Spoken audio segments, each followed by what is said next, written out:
Asawa ni Barbie Sue na si DJ Koo, halos araw-araw binibisita ang kanyang puntod. Ang South Korean singer at DJ na si Koo Yoon-juk o DJ Koo ay nakita na ilang lokal sa Taiwan na halos araw-araw bumibisita sa puntod ng kanyang yumaong asawa na si Barbie Sue.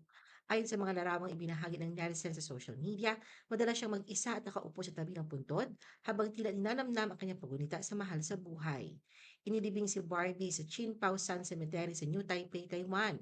Pumanaw siya noong February 2, 2025 dahil sa pulmonya. Si Barbie na nakilala sa buong mundo sa pagganap bilang si Sunshine sa Meteor Garden noong 2001 ay 48 years old nang siya ay pumanaw.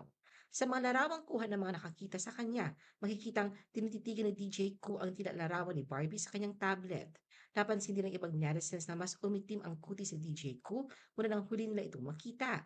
Samantala, ilang mga bystander ang nagkwento ng kanilang karanasan sa madalas na pagdalaw ng South Korean artist sa puntod ng kanyang asawa. Ikinasal sina DJ Koo at Barbie noong February 2022 matapos silang muling balikan ang kanilang dating pag-iibigan na nagsimula mahigit 2 dekada na ang nakalilipas.